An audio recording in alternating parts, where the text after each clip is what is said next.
really just 3 seconds to convert a person. You convert, but it's done. We have a client in the mastermind. He launched a product without a website. He sold out probably before even launching, which was insane. People don't go and buy the drill because they want to drill a hole in the wall. They don't want the hole. They want the hole so they can hang the piece of art on the wall. If you're not showing the result, people would actually, they're not going to buy. They buy because they want that dream outcome. That's what people want.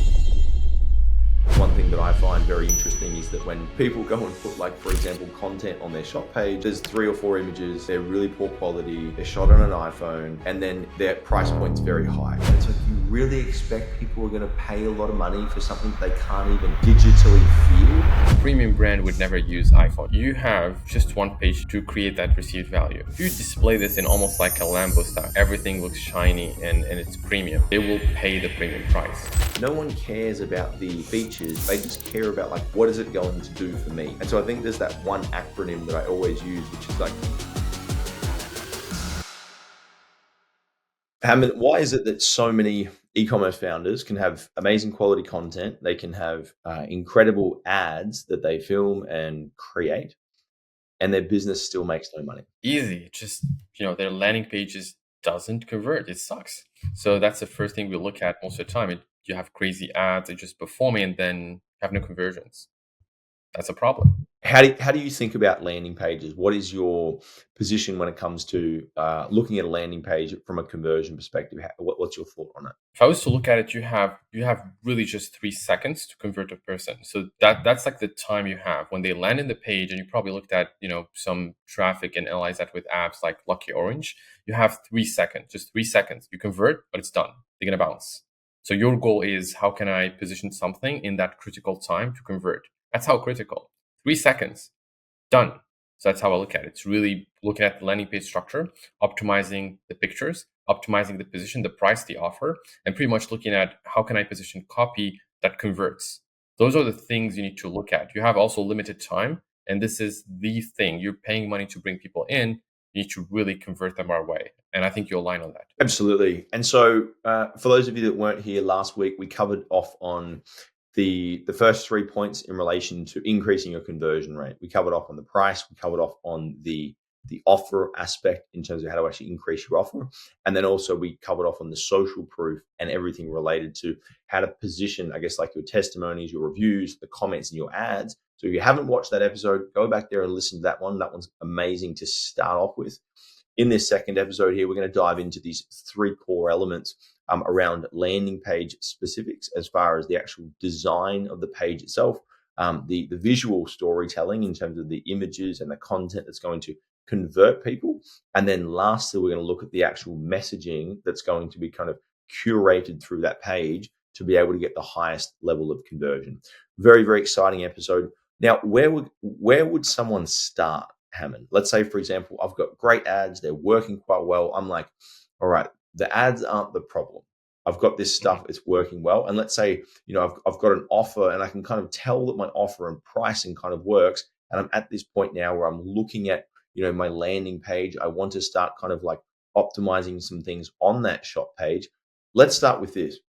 Where would you drive traffic to begin with? Like, what's the, most opportunistic place that when they click that ad on Meta, for example, where should that land them on? The first thing is, like, we need to look at the competitors, because if you're competing in a market and you know that your competitors are sending traffic, let's say, to a product page or to a collection page, that probably should be where you look at first. Because most of the time, if you're in a business and you're starting out, you don't know what is the best structure. I try to lower by default the number of steps. So I would probably look at product pages right away. But if I was to see that the competitors are sending to the collection, then probably there's some merits to that. So how I look at it is, who's my top competitor? And I look at similar web traffic. Are they actually leading? If that's the case, I know they optimize their structure. So I can use that. It's almost like you're coming to a school and you know that this is the best student and they're showing you the answers. What would you do? I think so. The main thing that I want everyone to capture out of that is the fact of what you said around there,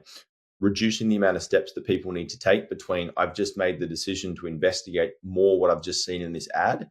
Let me see if I can potentially purchase it, right? And so if you've got the ad, it looks great, it's amazing. And then they click the ad, it goes to like a home page. They have to scroll through the home page. Then they have to find the collections page. they find the product that they actually want, and then they're like, oh, there it is there. It's like there's so many different steps that they need to take. And it's like, I think one of the most powerful, I guess, like principles in terms of like this conversion rate optimization is if you can have the image that was in the ad and you can have that kind of like visual display match. It's like they recognize it in the ad and they like what they see. And then if they can land on the exact page and see more of what they just saw, they're like, oh, there it is. I feel safe. I feel like I'm getting what I came here to actually find. And it kind of creates so much trust with the consumer. Absolutely. And I think also think about this example.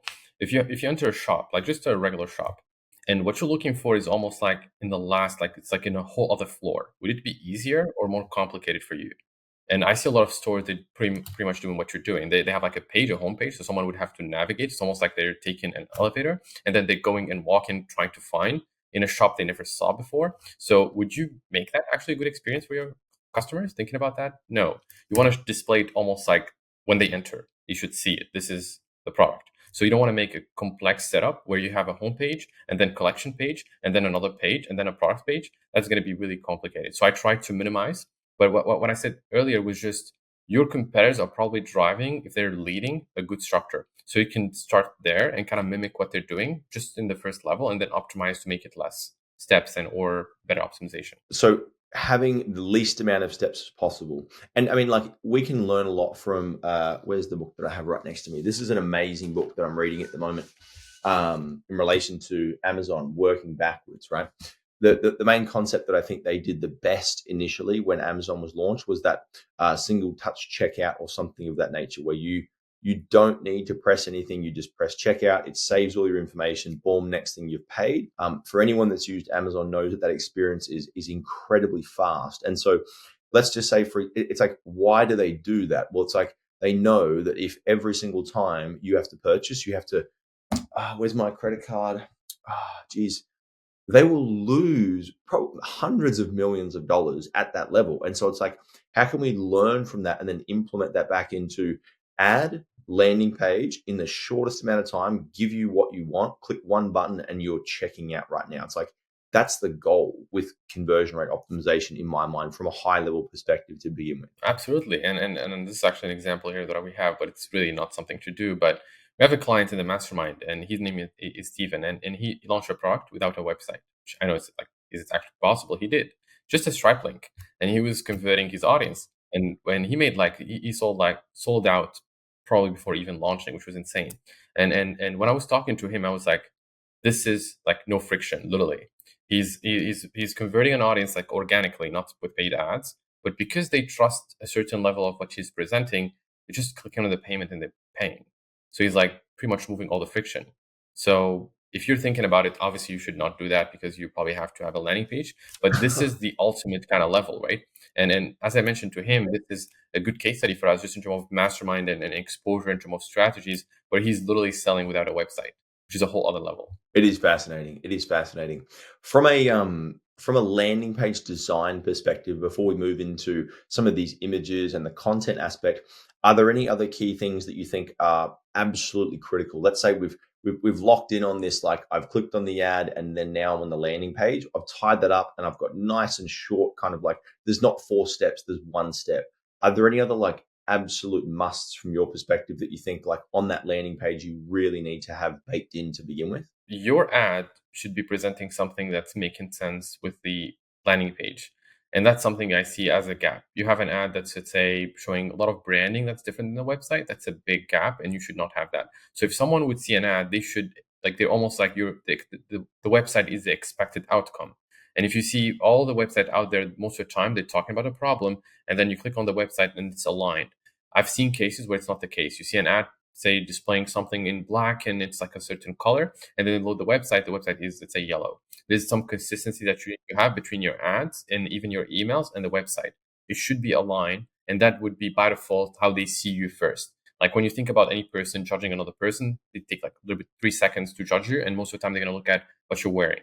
If you show an ad and then you display a website that's very different, they're going to judge you. They're going to just leave 3 seconds. So the first thing I would look at is the color in the website and the branding, and it should be aligned. That's the first thing. I think one thing for me that's massive is like the fold by fold organization of content. And then say, for example, you first land on the page, you've got usually like your buy box, and then you've got your content, in terms of which we'll talk about in a moment. And then you've got all of your kind of like offer, you've got your add to cart button and all those specifics. You've got all the language around the buy now, pay later, for example, potentially. And I think one thing that's ridiculously important is to, within that first little like section, so that, like, as an example, I've just landed on my phone, I'm holding it in front of me, like on that first screen, I want to see add to cart. I don't want to have to scroll. You know what I mean? It's like it needs to be right there, the ability for you to take action straight away. I think that's something that gets missed a lot, and people have these like scroll, scroll, scroll, scroll. Oh, there's the add to cart. I think actually the structure of the page, and this is very important, you should have the same structure that they expect. If someone, let's say, enter a car and they don't know where is, like, let's say, how can I drive? It's different. Like, you're changing everything.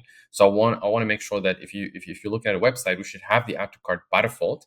The button should be displayed. There is like a certain hierarchy in terms of structure that we should have by default in every landing page. They enter, they should see the price. They should see also the add to cart. And if they scroll down, they should also have a sticky add to cart that would take them back to the add to cart level, or it should be just they buy directly. Those are things that you need to have right away: a price and an add to cart. And it should not be like just the price and they don't see the add to cart, or there's no price, which sometimes I see the price under the add to cart, which you don't see. Agreed. Agreed. Moving along, let's jump into the visual aspect, the imagery, the type of content that's used on a landing page.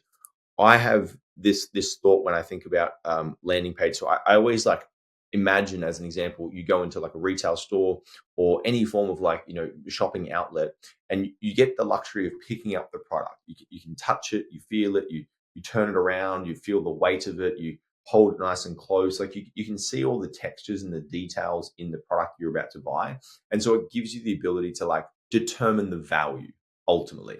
And so I think one thing that I find very interesting is that when people go and put, like, for example, content on their shop page, it's like there's 3 or 4 images, they're really poor quality, they're shot on an iPhone, and then their price point's very high. And it's like, you really expect people are going to pay a lot of money for something that they can't even digitally feel? What's your thoughts about the images, the content on that side, Hammond? Absolutely. So if you think about it, like, you have just one page to do to create that value, that perceived value. Because if they're landing on the product page, I'm telling you, you can ignore everything, just focus on one. And the perceived value is like based on the quality of the picture, and also based on obviously the product, the pain points and so on. But if you display this in almost like a Lambo style, like everything looks shiny and it's premium, they will pay the premium price. If you display it's like almost like just pictures taken like with an iPhone, as you mentioned, it's almost like, why would they actually pay for this if you didn't even take the effort to do those pictures? So by default, you have the ability to display your business in the best potential way, and you're showing care, and you're also showing that you're a premium brand. A premium brand would never use iPhone. So I would probably put in the opposite. What a premium brand would never do, and you should avoid that. They would never do iPhone pictures. They will never do a structure that's, let's say, not aligned in terms of the website, and they will never take pictures that are not 4K or the best quality. Those are things they will never do. You should probably avoid that by default. Otherwise, you're not competing with the right competitor. I love that concept.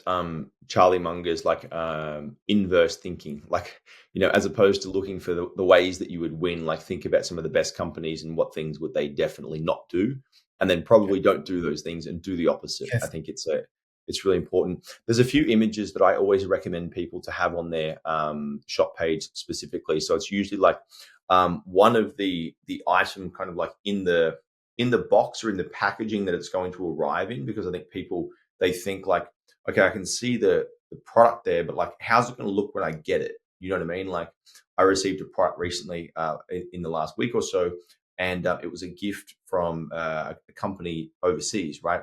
And I really liked the product when I saw it in person, but then when it arrived at my house, it was just in a random cardboard box. It had like really kind of like ordinary looking, kind of just like this plastic kind of like covering type stuff inside of it. And I opened it and I was like, what is this? And I was like, I thought it was something random from China.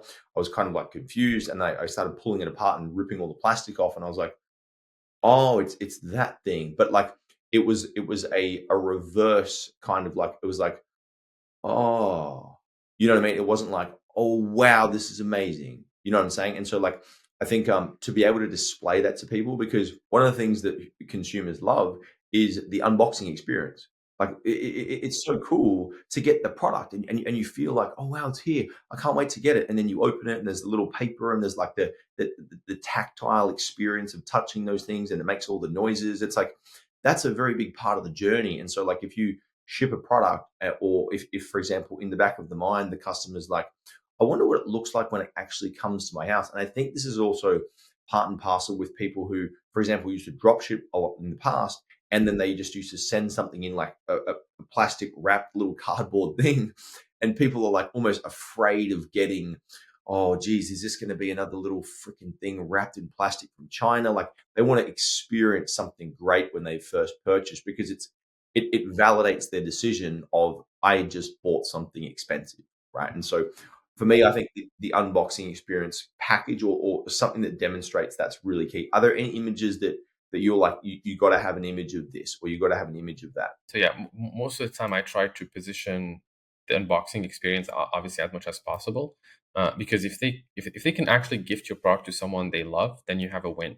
For me, it's almost like, would they do that? If they do that, if they actually would buy your product, send that to someone, and trust that it's going to be a good experience, then you have a good unboxing experience. Now, how I would look at the other parts, it's going to be, we need some before and after just to show, maybe if you have a product with some really good result, you need to display that. And I would also look at testimonials in general in the product page. Some really good customers testimonials, like anything that would display that you can actually provide that that feel or that solution. I would need to prove it in the page. So you need to prove that this actually would work.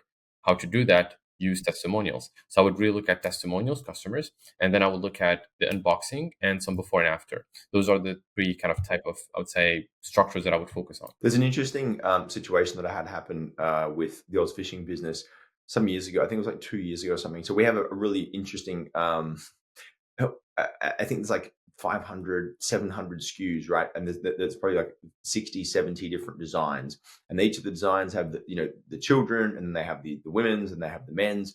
And so we went through this process because for the longest time, the business always just ran on mock-up designs, like just a graphic render that would be on the shop page, front of the shirt, back of the shirt, and then kind of like a 3D render that would be like a 45-degree angle, like looking at the chest, right? And so that was everything that was ever used. And I'm like, okay, well, my marketing brain goes, well, it probably would make sense if these images were better quality, probably makes sense if these images were actually like real humans as opposed to just like a render, probably would create more trust. And so we went through this exercise of a photo shoot. It was like a 1-2 day photo shoot.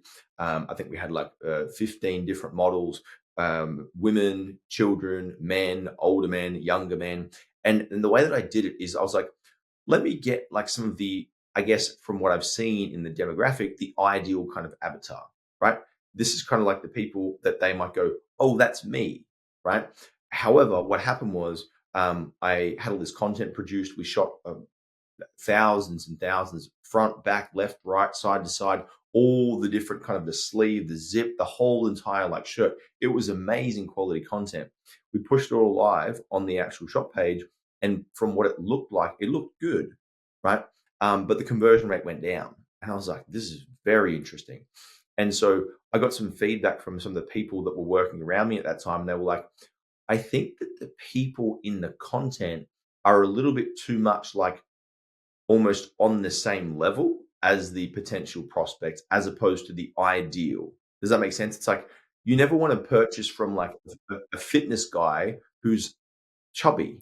You know what I mean? You Mhm. want to purchase from the fitness guy that's got like the nice lean abs and he's got the big biceps. You're like, even if that's not what you want in life and you don't want the big biceps and you don't want the lean abs, but like you still want to look at someone with that and be like, they look healthy. They look like I can see myself like that. And so I think what I did was, despite following all these rules and like, capturing the right kind of like images, the right angles and giving a better experience, I kind of picked the wrong avatar. So another really important thing that I always find on the landing page, the shop page, is having kind of like the ideal avatar demonstrated for the prospect to see or the potential customer to see, whether it's like, a hair product and there's like a girl and she's got amazing silky, like luscious, thick hair and she's very beautiful, because it's like people want to see that like this is going to get me there. It's like that transformation. And I think that's a massive part of like the visual storytelling aspect. Absolutely. So if you're not showing the result, people would actually, they're not going to buy. They buy because they want that dream outcome. If you don't have it by default, they're not going to trust you. And if you're not leading in terms of results, in terms of this is the dream outcome, then also they're not going to buy. So I think the focus would be, how can I show that in the best possible way so that they actually see the perceived value? And it's just pictures and or videos.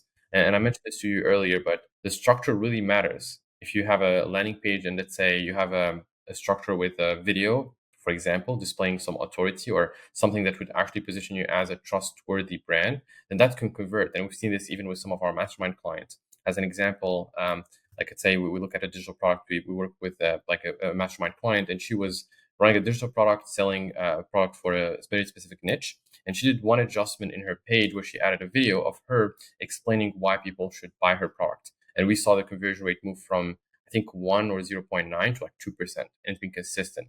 That doubled their sales. By default, we doubled our sales and we were profitable with just one change. And we played with the price. We did all these adjustments that we talked about in the past.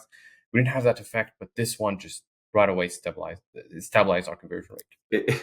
I mean, there's that saying, and it's like these old school sayings that you hear that's like, oh, yeah, really. But it's like a picture tells 1,000 words. It's like you can do so much more with like one image. And I think the thing that we talk about a lot and on all the calls that I'm on, particularly around like content or marketing related type calls, I'll always be like, look, use your iPhone for as much as possible. Capture your ads on an iPhone, face to cam content, throw it on social media. Don't worry about editing. Just get it up and get it out. However, on your shop page, not the same story.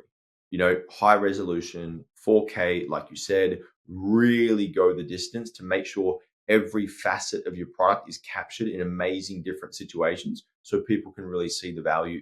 Hyper important aspect. Yeah. Let's hop into this this next section of these 3 core pillars inside of this, Hamen.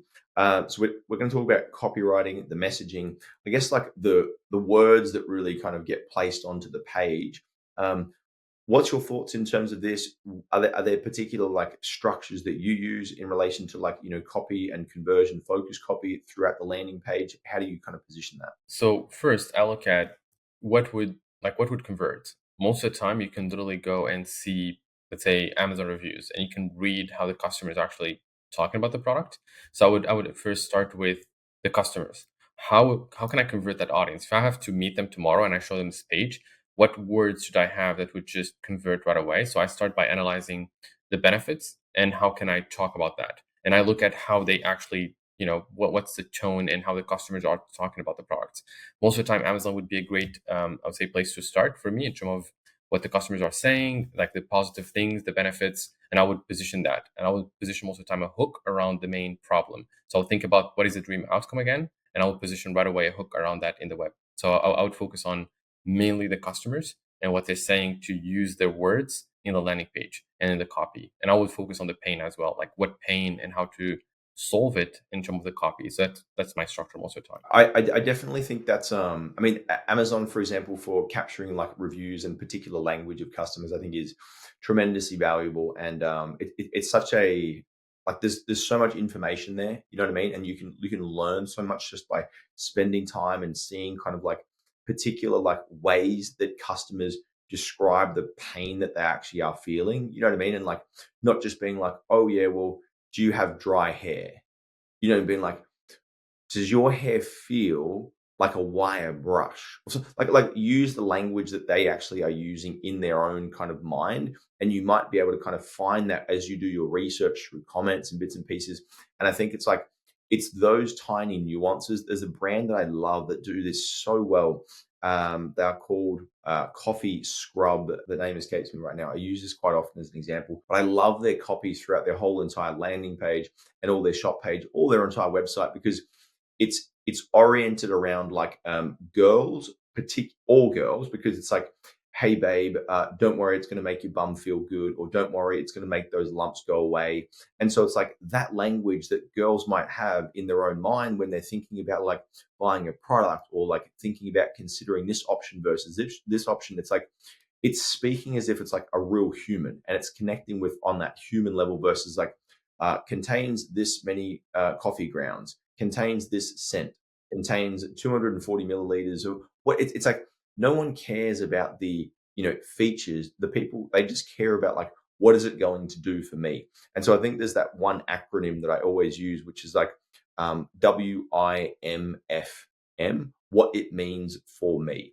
And so I think I always get all of our clients to do this exercise in all of the workshops that we do, where it's like, put your feature down, right? It holds this much water, or it has this many coffee grounds, or it makes your hair, I don't know, silky soft with this particular kind of ingredient.